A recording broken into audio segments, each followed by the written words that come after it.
He took his younger brother for a drive for the first time and ended up in a severe car accident.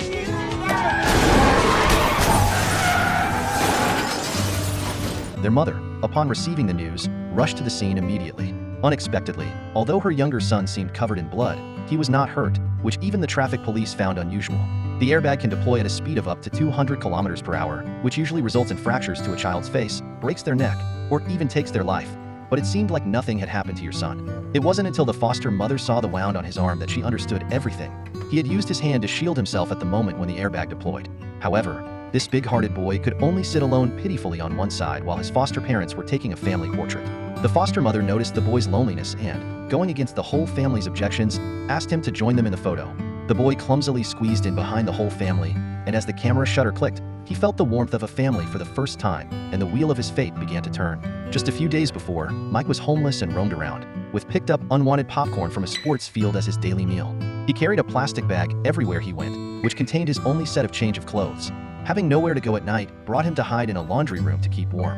That night, as always, he walked alone on the road, in the cold, early winter night, his short-sleeved shirt causing him to curl up from the cold. The Toohey family happened to see this scene while passing by. The younger son recognized him as Big Mike from his school. Lee and Toohey was curious as to why he was dressed so lightly in such cold weather. Her husband stopped the car and asked him where he was headed. Noticing he was going to the gymnasium, which was not along their route, they drove off. Soon realizing something wasn't right, Leanne had her husband turn the car around to catch up with him, because she knew that the gymnasium would have been locked up already at that hour.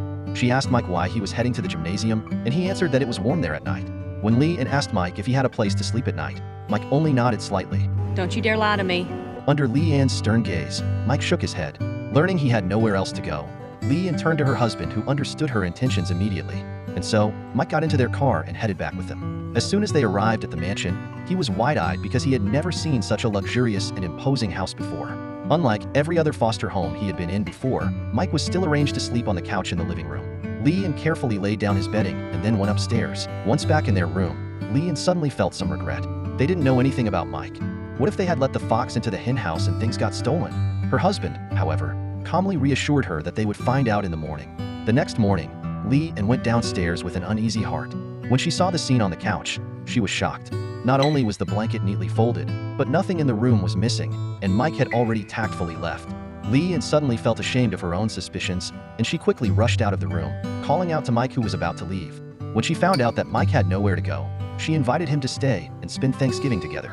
When the feast was ready, the family swarmed over, while Mike, looking unsure and cautious, walked forward. His sister casually handed him a plate, and while the family continuously picked their favorite food, Mike only took some fried rice and vegetables. Later on, he unnoticeably stuffed a piece of bread into his pocket when the family wasn't looking, fearing that if he ate too much, they might not welcome him. While the family lounged on the couch, watching TV and eating delicacies, Mike sat alone at the dinner table nibbling on the dry bread. Seeing how considerate Mike was, Leanne felt upset, so she picked up the remote and turned off the TV. Then, she moved all the food to the dining table. She stated that they should celebrate the holiday properly. At Leanne's call, everyone held hands in prayer before the meal. The sister unhesitatingly reached out her hand towards Mike. With the reminder from her little brother, Mike dared to reach out his shy hand. Just like this, with the Toohey family by his side, Mike experienced his first Thanksgiving in his life. After dinner, Leanne planned to take Mike to buy some winter clothes. But Mike insisted that he had clothes and didn't need to buy any.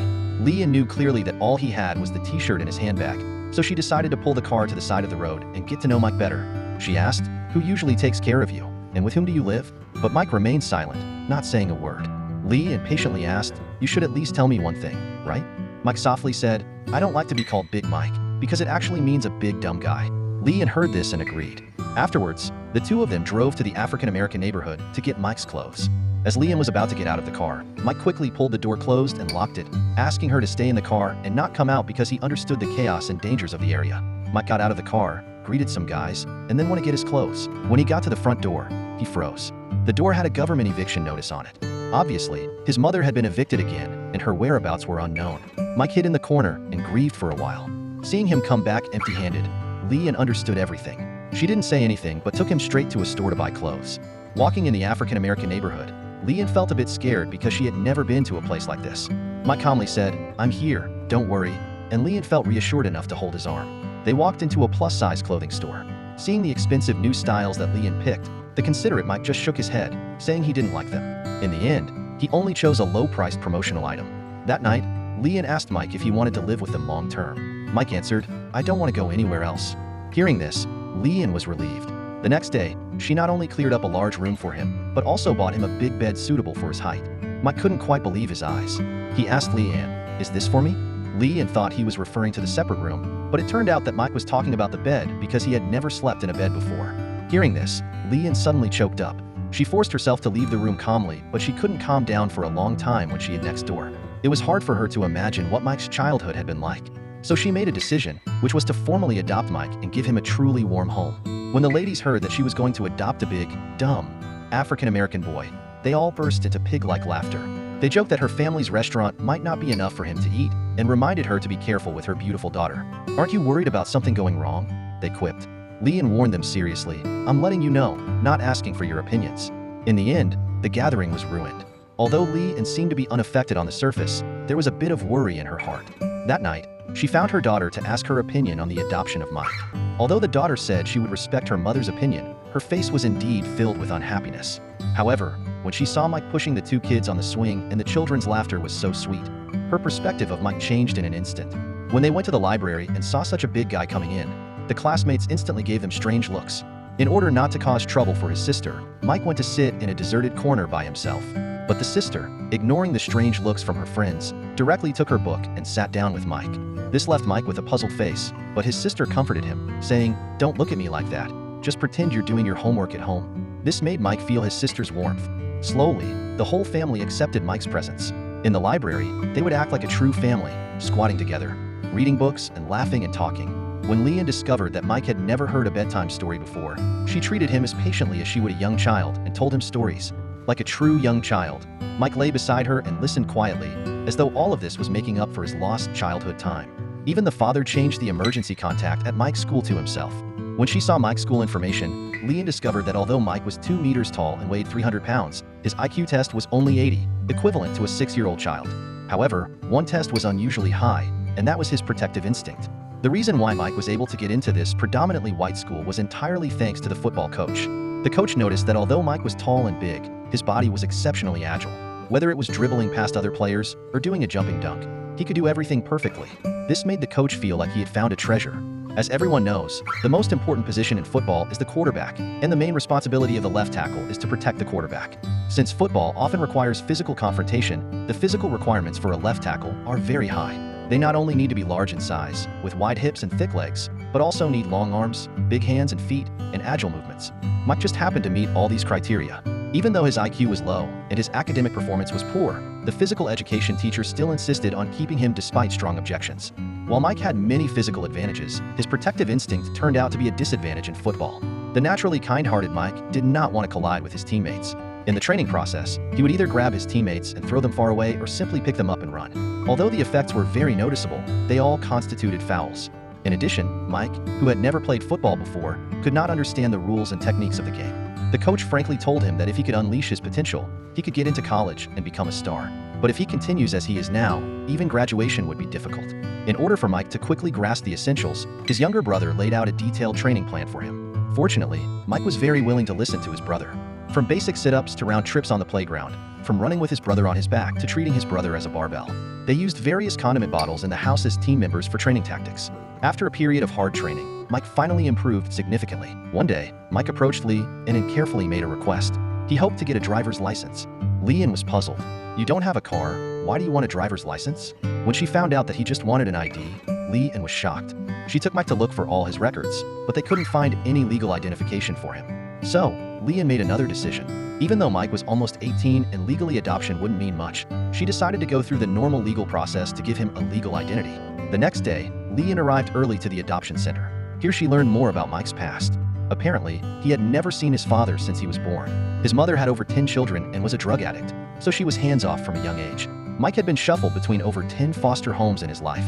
At the foster homes, he could only sleep on the living room couch. Because he was so big and ate so much, the foster families often regretted keeping him after a while. When he heard his foster parents arguing over his presence, Mike knew it was time to leave again. This unfortunate childhood shaped his quiet personality.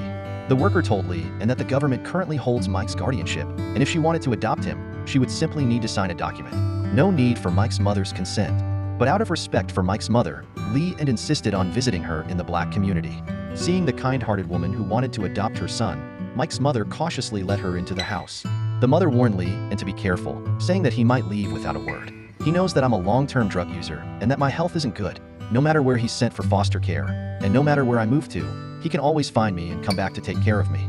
Upon hearing these words, Mike's mother became emotional and started crying. Lee immediately comforted her, saying, "You'll always be Mike's mother, and you can see him anytime you want." However, Mike's mother rejected the offer, not wanting her son to see her in such a state. This only solidified Lee Ann's determination to adopt Mike even more. When she returned home, they held a family meeting to ask Mike if he wanted to become a part of their family. Seeing the affirmative looks in his sister's and brother's eyes, Mike said, "I think I already am." After this, he not only received his first legal identification, but his new parents also gave him an incredibly cool pickup truck. With his new vehicle, Mike joyfully took his younger brother for a drive. The two of them were so excited in the car that they sang and danced, completely forgetting to pay attention to the road ahead, leading to the accident we saw at the beginning. Seeing her son covered in blood but uninjured, Lee Ann was completely stunned.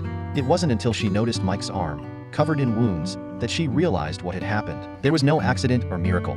It was all due to Mike's incredibly fast reaction time. He had used his arm to block most of the impact from the airbag, preventing a tragedy from occurring. Seeing Mike's willingness to protect his family at all costs, and knowing he was reluctant to go on the offensive during football training, Lee Ann suddenly had an idea when the coach was unsure of what to do.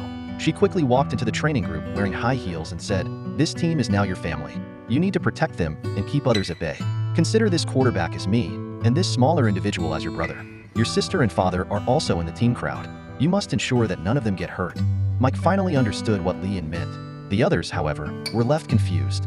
From then on, Mike transformed into an incredibly aggressive beast during training. Not only could he use his mountainous physique to resist opponents, but his quick pace also prevented them from breaking through his defense. Soon, Mike participated in his first official football game. Facing so many spectators for the first time, Mike was obviously a little nervous. This allowed the opposing player number 66 to take advantage of the situation and intercept the quarterback. Player number 66's father kept shouting from the stands, which clearly upset Lee Ann's younger son. However, Lee Ann told him not to mind. After another successful interception, number 66 became more arrogant. He not only insulted Mike to his face, calling him a useless oaf, but also claimed he'd trounce him that night. Using continuous fake moves to confuse Mike, number 66's team continued to earn points. Lee Ann couldn't stand the arrogant behavior of number 66's father anymore and decided to give him a piece of her mind. "Yeah, you, zip it, or I'll come up there and zip it for you." After one interception attempt, Mike accidentally fell to the ground. Number 66 not only called him a fool, but also kicked him in the head. This angered the coach, who wanted to argue with the referee, but ended up getting a yellow card. He said, "This kid is playing for my team, and I'll protect him like my own child." The coach was getting agitated and was about to confront the referee when Mike held him back. "Don't worry, coach. I got you, babe." Remembering Lee Ann's words to protect his team like family, Mike decided to unleash his beastly side against number 66. Mike, filled with rage, charged at player number 66, pushing him off the field, much to Lee Ann's satisfaction. "You see number 74? Well, that's my son." After this, Mike became incredibly aggressive, tackling opponents with astounding ease. The blows he dealt forced 66 to leave the field limping and sit on the bench to rest. As expected, their team won the match in the end. Lee Ann's younger son had recorded the whole match, which he later burned onto a disc and sent to several university admission offices. Even experienced college football coaches, upon seeing Mike's aggressive performance, couldn't help but exclaim, "This is a natural-born football player." I want him bad. The very next morning, representatives from various colleges, including some gold-winning coaches from the Super Bowl, made their way to Mike's school in high anticipation. However, they remained skeptical about whether Mike was as impressive as he looked in the video. The coach had no choice but to ask Mike to demonstrate his skills on the spot. Seeing a player of the same size instantaneously knocked down, the spectators were left with their eyes wide in amazement. Immediately, they whipped out their phones. The coaches collectively said that as long as his grades were eligible, they would definitely want him on their team. Returning home, Lee Ann began to examine Mike's grades. His grades had been lamentably low over the past years, and he would need to get all A's in his senior year to meet the eligibility criteria. Her husband, Sean, felt like this was pushing things a bit too much and suggested considering a less academically rigorous college. However, at this point, they had already received invitations from more than 50 universities, and Lee Ann did not want to miss out on a great opportunity for Mike. She approached a professor from the University of Mississippi for tutoring Mike. The professor happened to be highly skilled, managing to present knowledge in an accessible, interesting manner, sparking Mike's interest in learning. In his final year of high school, Mike became incredibly busy. He was juggling his remedial classes, regular football games, and visits from multiple eager college coaches who wanted to nab him for their respective teams. Each coach came with increasingly generous offers, hoping that Mike would choose their respective schools. The relentless stream of coaches nearly wore out the doorstep of Mike's house. Throughout the process, Leanne's younger son acted as Mike's agent, speaking with the coaches and guarding his older brother's interests. When the final school year ended, Mike had not only achieved excellent academic scores, but also led his team to win the football championship. After a series of discussions, screenings, and considerations, Mike finally chose the University of Mississippi. However, just as the family was dreaming of a bright future, representatives from the College Sports Association showed up at their door. The association was suspicious that the entire situation from the start was a plot orchestrated by Lee and her husband. They both are alumni and large donors to the University of Mississippi. The association believed they adopted Mike due to his football capacities, and now that he had achieved the necessary grades, sent him straight to their alma mater, indicating potential hidden personal benefits. The accusations led Mike to start doubting himself. He became anxious, continuously rubbing his legs with his hands, and began to question the authenticity of Lee and his family's affection for him. The more he thought about it, the more something felt off, and he eventually got up and left the room. The next time Mike saw Leanne, he was full of grievances and doubts about the intentions of her family towards him. So, all of this was a conspiracy by you, and I was kept in the dark until the association informed me, said Mike, infuriated. After his outburst, he stormed out, leaving a puzzled Leanne behind. Leanne started to question herself, wondering whether she had been manipulative or controlled Mike's life excessively. After all, they never really understood what Mike truly desired. Her husband comforted her, saying that all they could do was to be clear in their conscience and let Mike make his own decisions. On the other side, Mike, not returning home, found himself back in the African-American community. His former friends took him to a bar, but he felt out of place hearing their crude and vulgar language and wanted to leave. However, when they started making inappropriate jokes about his adoptive mother and sister, he became furious, and despite them having guns, he stood up, attacking and teaching the hooligans a lesson. In that moment, Mike realized that he had already considered Leanne's family as his own. Until the next day, Leanne braved dangers driving through the African-American community, looking for Mike. She even reached the place where Mike had been the previous night and asked the beaten-up young men about him. Seeing them disrespectful towards her, Leanne decided enough was enough and prepared to confront them. She warned the bunch of reckless hooligans, "If you dare set foot in town, I assure you that you'll regret it. I'm a member of the National Rifle Association, and I carry a gun at all times." As she skillfully patted her shoulder bag that presumably held a firearm, the hooligans could only stand down. As Leanne had just gotten back into her car, she received a phone call from Mike. This was the first time that Mike had ever called her mom. Leanne found Mike at a local laundromat where they sat down and spoke at length. Leanne was curious about how Mike, someone who was born and raised in poverty, was able to stay good-hearted and not turn bad. Mike shared that when he was small, his mom would make him close his eyes whenever something bad was happening. She tried her best not to expose him to drugs or any other harmful things. Only after those moments had passed, she would let him open his eyes. She always encouraged him to believe that the world was a good place, that the past was history, and that everything would eventually get better. Leanne then said, "From the beginning, I never asked you if you enjoy playing football." To which Mike replied, "I play it pretty well." Leanne responded, "If you choose to go to Tennessee, we'll cheer for you just like we would if you went to Ole Mississippi. We'll come and watch every game you play. Every game? Every game. No matter which school you pick, I'll be happy for you. Even if you end up hanging around the streets and not playing football, it's your life, and you should make decisions for it." Hearing Leanne's words brought a genuine smile to Mike's face. He already knew which school he wanted to choose in his heart. The next day, he went to see the representative of the College Sports Association and explained why he chose the University of Mississippi. "It's because it's where my family went to school. My mom and dad are connected with that establishment, which is why I want to be there too," he declared. On hearing his reasons, the representative of the Sports Association couldn't help but smile, as she knew this was what Mike truly wanted. The day to begin school arrived swiftly, but Leanne appeared rather tense, akin to any mother sending off their child to school. She was overwhelmed with joy, but was also deeply missing her son. After reminding Mike of a few things, she got into her car without looking back. Mike sensed something, walked up to her, and knocked softly on the window. He wanted a proper hug. As Leanne turned around, we could see that she was quietly crying in the car. She then stepped out of the car cheerfully and gave Mike a big and emotional hug before he left for school. The Blind Side is a sports biopic released in 2009, directed by John Lee Hancock, and starring Quinton and Sandra Bullock. The movie is based on true events, and the inspiration for the character Mike is the famous American football player Michael O'Hare. During the 47th Super Bowl in 2013, Michael O'Hare was part of the victorious Baltimore Ravens team. His life journey is a testament to the beauty of resilience and the power of sports. The story seems incredible, but it's based on true events. Leanne appears strong-willed, but she is gentle and sensitive in reality.